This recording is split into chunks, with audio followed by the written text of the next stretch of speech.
Great day, everybody. I'm Sherry McIntosh, and this is a King and Two Queens podcast, where hosts David Carruthers, Karen Penn, and myself talk about how to power up relationships. So let's get into it. Hey, everyone. Welcome to a King and Two Queens podcast this evening. I'm so glad that you're here with us, and I'm so glad that co-hosts have joined me, King David and Queen Sherry. How you doing tonight? Doing good. I'm doing good. Awesome. Excellent. This is Karen Penn, by the way, Queen Karen. And tonight we're going to be talking about toxic relationships. Toxic relationships. And so I'm posing the question, what does love got to do with it? Is it a secondhand emotion? Why do people even stay?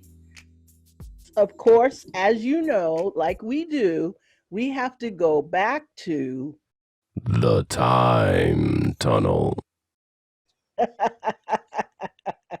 So we're going to go back to the year of 1973. When I come home from working, you're on the phone, talking about how bad I treat you. Now tell me I'm wrong.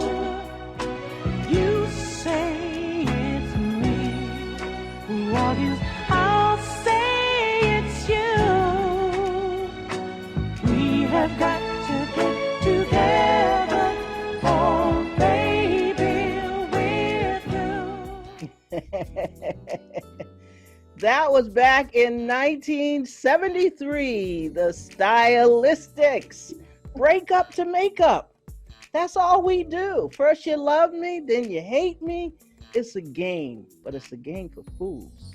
Why are we doing that? You know, that sounds like some toxicity right there. He comes home from work, she on the phone talking about how bad he treats her.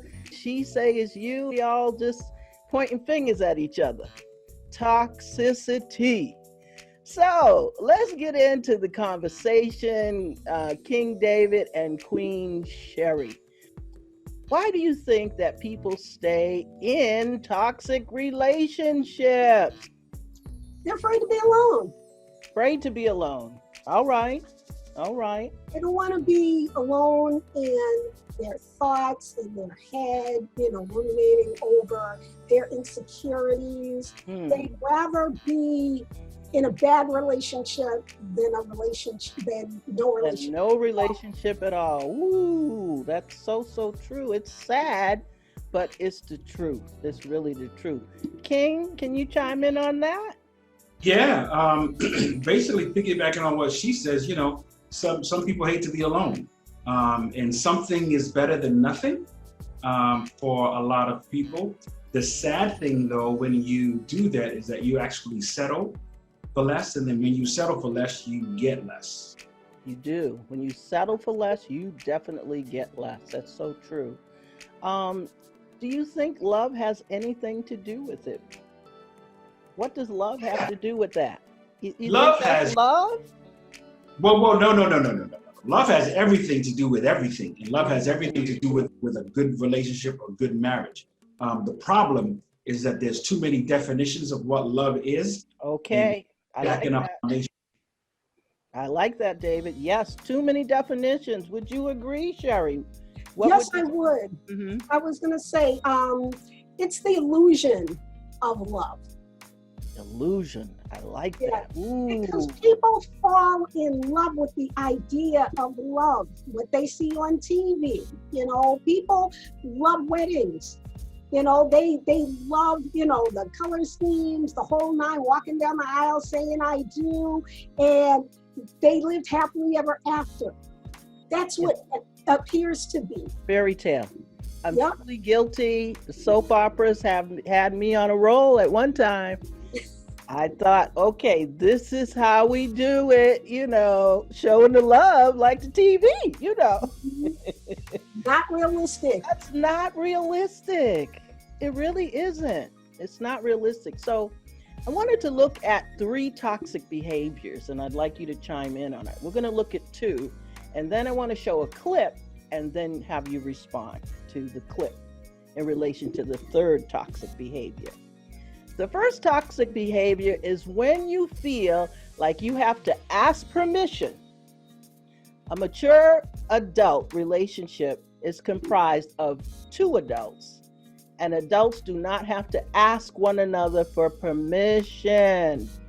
Yes, relationships require compromise, and you should consider your partner when making big life decisions, like whether to move across the country or switch jobs.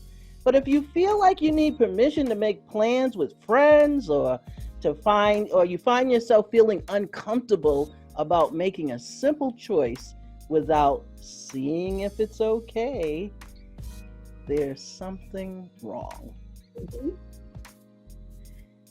Question, have you ever witnessed this? And how should a person respond to that situation if they're in it? What do you think you could tell them? They got to ask permission. There's a couple of things to that. There is the overbearing wife or husband that is just wants to know anything and everything. But then there is, like I had a situation where it was like, look, I wanted to have a dinner with the fellas, and that's what it is. But on the flip side, there is also sometimes it's the what about me. So for instance, I remember I was like, hey, I'm gonna go and I'm gonna take my daughter we're gonna go to Franklin Park and we're just gonna walk. And my wife was like, at the time, she was like, did you think about asking me? Whether you could go to the park with your daughter? Well, here's the thing. Here's the thing. It was just one of those things where it was like, hey, I would like to go to the park with you and our daughter. You know what I'm saying? Okay. And you get asked. Yeah. So anytime like me and my boy hook up, he definitely runs it by his wife. He's like, hey, Dave, I'm gonna go.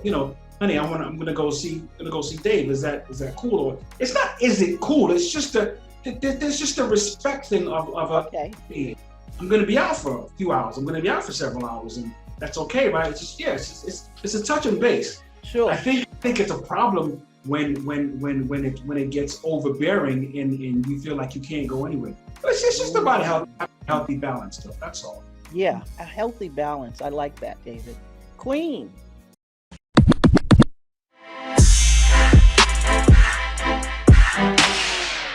Hey everyone, this is Karen Penn, and I have an announcement for you.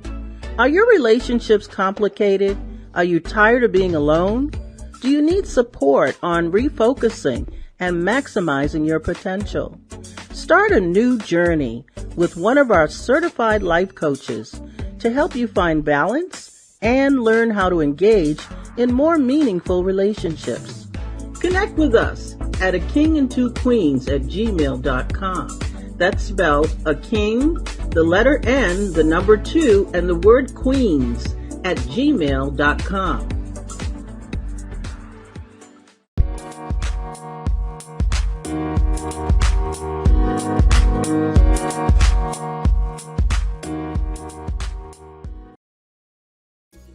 I agree with David. I think that unfortunately, for those who feel like they have to ask permission, it's control. Like Janet Jackson said, control. Yep. But now I'm all grown up. Oh. See, here's the thing. If two adults are in a relationship or in a marriage, you don't have to ask permission. All you have to do is just look at your calendar and say, hey, babe, today I'm doing this, that, and the third. What are you doing today? And leave it at that. You're not asking permission. Your calendar is already made up. Or if you're in the midst of, planning things, then you say, honey, are we doing something on this particular day? If not, then I'm going to, hook up with my girls and we're going to go to lunch. Right. Okay. I like that. So I like the whole calendar thing, so it's not you. Although life can be sporadic, I think as you get older, it's less sporadic. But it should be okay to be spontaneous. Say, hey, I think I'll be right back. I'm taking a ride somewhere. I'll be right back. I know in my relationship, it's when we want to surprise one another, it's so hard. It's like, well, where you go? Oh, I'm just going to the store. Well, what store? Because in case I might want to get some. Oh, just a store. Then you I know want to tell you what store I'm going to because I'm about to buy you something. Why are you going to that? I don't want you to know. So, just some light humor with that. But yeah, and then there's safety, I guess, as you get older, late. Like you're going out there, oh, it's late, isn't it? Like I don't want anything to happen to you, you know. So different variables, I think, as you get older. But all right, we're going to move on to number 2, toxic behavior. When you have to play the passive-aggressive game. If something is wrong, but when you ask, what's wrong? The other person says, nothing. But then they punish you by giving you the silent treatment. The problem with that passive-aggressive game is that if you don't know what's wrong, you can't fix it. Passive-aggressive behavior is also when the other person makes you feel like you are crazy for even bringing it up. Question, ever experienced this? What would be the solution?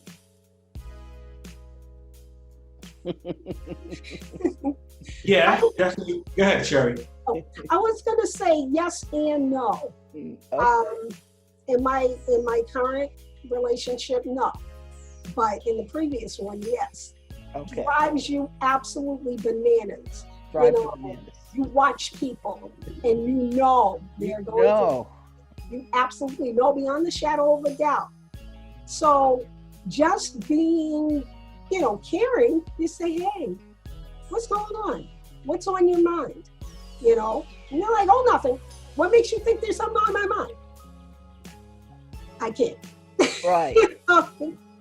Or are you crazy? Why are you always asking me what's wrong? Mm-hmm.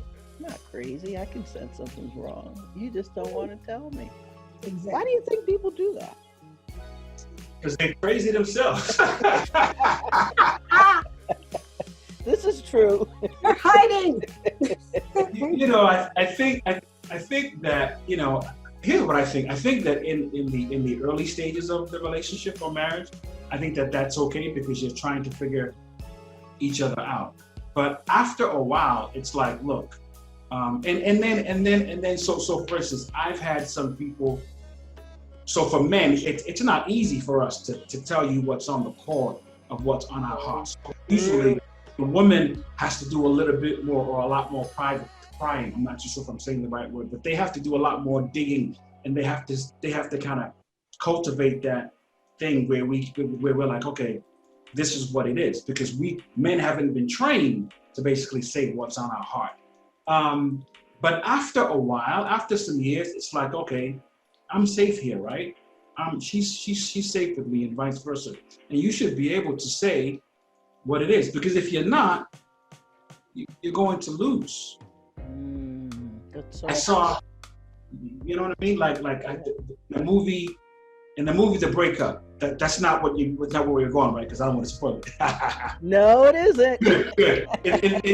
in the movie The Breakup, and I love real movies. This wasn't one of those Hollywood movies. It was like a movie about a real relationship, and there was so much pride. There was so much pride with both of them, with just not saying what they wanted to say. And at the end of the movie, she would always complain about him not cleaning up the house, and finally he cleaned up the house. She was shocked, and he had this beautiful dinner, and she thought that he had somebody coming over, and he was like, "No, this is for you." And then he said, "Listen, I've been acting like, I'm fine without you, but I'm miserable without you, and I just want to tell you that I love you." And I was like, "Beautiful, great." He finally told her, and you know what she said? She said, "I have nothing more to give you."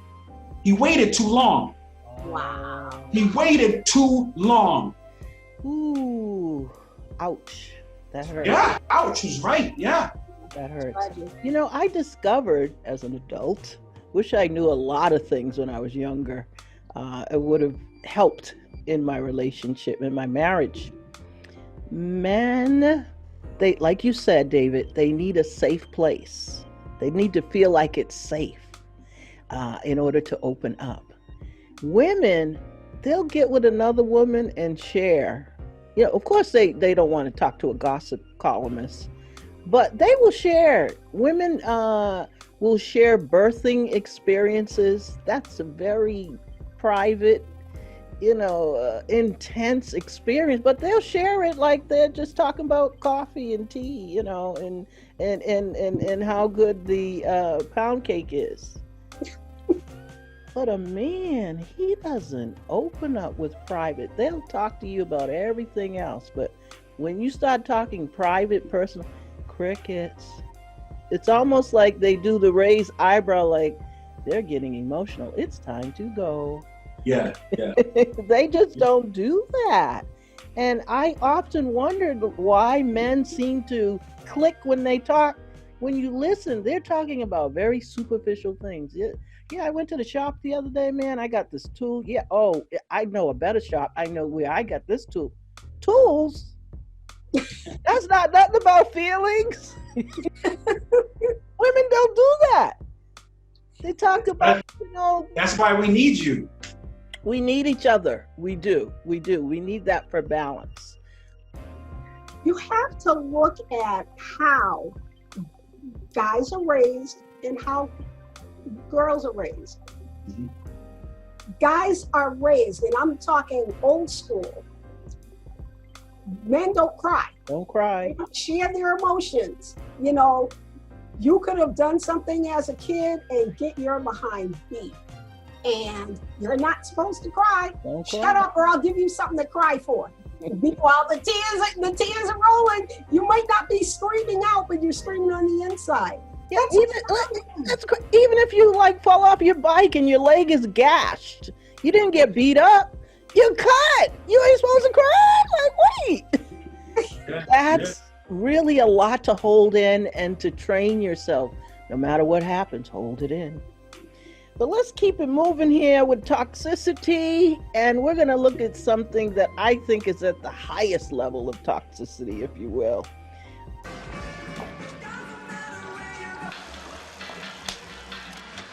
Hey, come on, take a break. Take a break? What you talking about take a break? I ain't got no time to take a break. I got to work, man. I got to write these songs. Sue Records, them motherfuckers been after me about these songs for 6 months.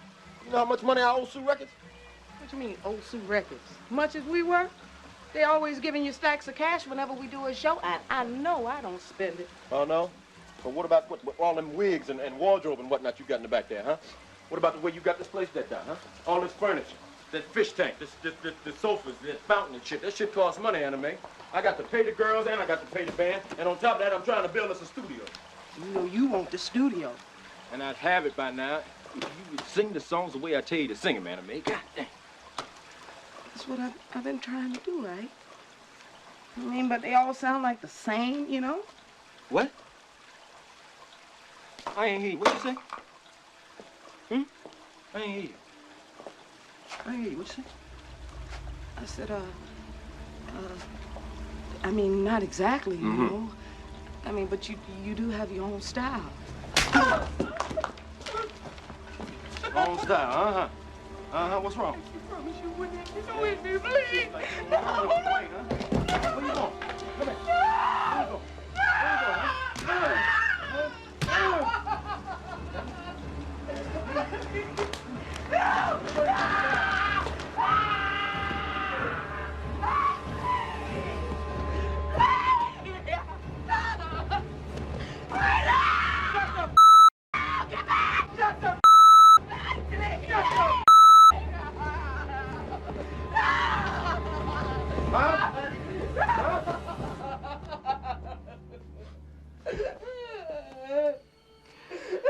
Guess you gonna leave me now. Huh?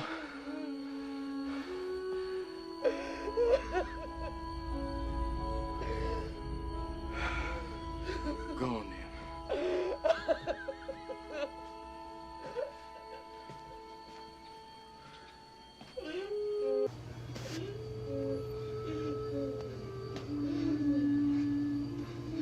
Keep your behind in there, huh?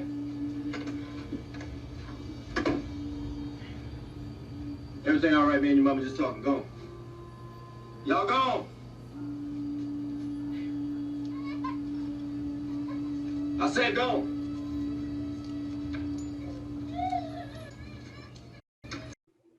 Okay. Whew, that still affects me deeply whenever I see that scene. I remember first seeing it, I was like, ooh, not only the woman, but the children, their response to the toxic relationship. And the husband, he needed help too, especially. So just really, really toxic physical drama. Um, and it speaks to when there's extreme highs and extreme lows. When Tina Turner or Angela Bassett came in, she was excited. They were in the pool, they were having fun. She had company over. That was extreme high. Then it went really low, like extremely low with the response. That kind of toxicity, you can't, it's hard to predict when it's going to pop out and be upsetting. And healthy relationships include conflict, but not to that acute degree. So I'd like to hear your thoughts on that type of toxic relationship, if you will.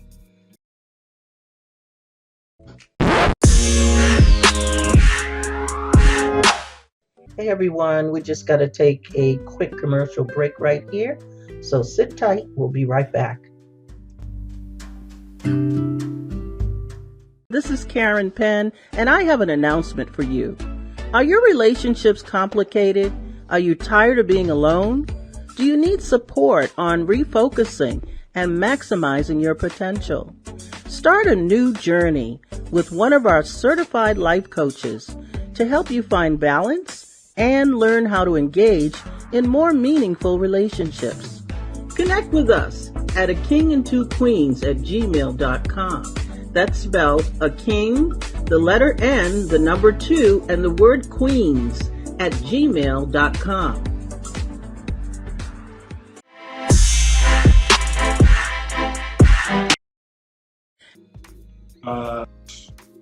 That level? That Run, level. run. Run. This movie said, get out. But you don't even have to run for it to be on that level. I was watching this movie called As Good as It Gets, and the guy he was a jerk. He was just always a jerk. And the woman said to him, she said, they weren't even really in a relationship because they were always kind of going back and forth to see if they should be in it. And then she said, I don't think I want to be with you. Every time I'm with you, I feel bad about myself. If you constantly feel bad about yourself in a relationship or a marriage, it's time to go. It's time to go. And I hate saying it's time to go just like that, but here's what I'm finding out as I get older. Most people don't change. They don't change. Mm-hmm. I've been in relationships, I've been married before, and there's been a few of them that could have been beautiful, but people don't change. And then today, no one's wrong today. No one's apologizing. No one's working on themselves. People are just toxic within themselves. And the thing about toxic people is that they love being attracted to people who are whole, because it makes, because who doesn't? But then when you find out that you got to do your work, it's not attractive anymore. Do you think Tina Turner displayed that she was a whole person?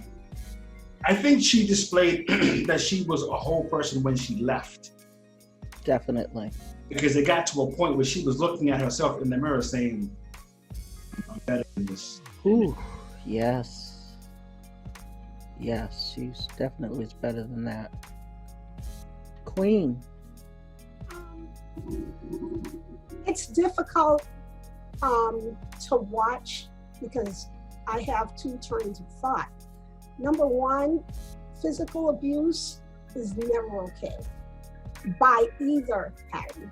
Because nowadays, you know, a strong woman might hit a weaker man, you know, and beat him up, you know, for whatever reason in their twisted mind. It's never okay. And emotional abuse are the scars that you don't see. I've lived through it myself. And I completely understand. That's why I remarried. You know, everybody has a voice. Everybody has an opinion. Just because person A's opinion does not match with person B's opinion, that's no reason to go off the rails and go off and hit somebody or be aggressive or, you know, say some snide remarks that tears somebody down. It's not right and it's not fair. And if it were done to you in general, how would you feel? You know, bullies eventually, you know, are on the receiving end of being a bully.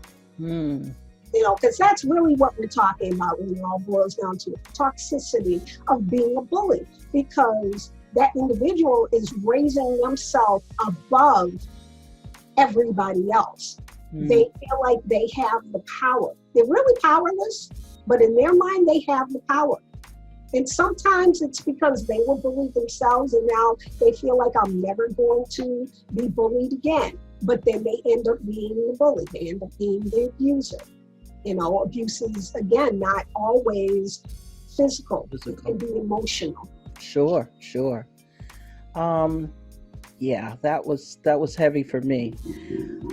We are out of time, but not conversation. But we need to share our final thoughts, final words to anyone who is in a toxic relationship. What can you say to a woman? What can you say to a man who's in a toxic relationship? I would say don't be afraid to leave. A lot of people are afraid to leave because they don't know what's on the other side.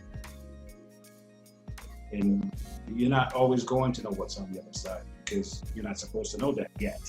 What you are supposed to know, your right now move is to leave so that you can find yourself in a new place and do enough analysis to say, what brought me to a place where I tolerated this foolishness?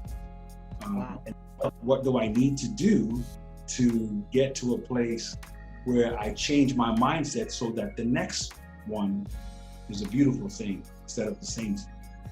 Wow. Yes, that's good. Queen. My final thoughts are, go where you're celebrated. You have to like what you see when you look in the mirror. That's self-esteem.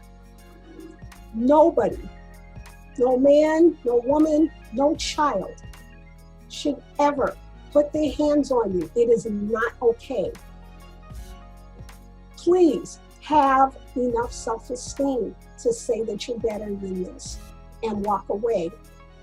Don't let the undertaker come and take you out. You know, there are people who have been conditioned that, oh no, you stay no matter what. Absolutely not. Leave if you have to. If you have to, yes. And I believe in reconciliation and all of that, but you know what? In a case like what we just witnessed, be serious. You don't even have to say, if you hit me one more time, I'm walking away. No, they might kill you. Your life is more important than a relationship. So walk away, run away, do what you have to do, change your address, change your number, change your name if you must, you know, but do what you have to do so you can live to fight another day. Yes, excellent. Wow. Those are great words of wisdom. My final thoughts are piggybacking on both of you, and even thinking of the song Love Don't Cost a Thing. Love should never cost you your peace, your joy, your happiness. If you decide to work it through, and it's doable, give it a shot. Get to the root of the problem. That's important. But sometimes the answer is just, you got to walk away. You got to let go, even get out, especially if there is violence. I want to thank my co-hosts this evening, King David and Queen Sherry, for joining us on the King and Two Queen podcast for this conversation. And I hope that our listeners enjoyed as well. And we're going to say so long for now and peace out. I've been taking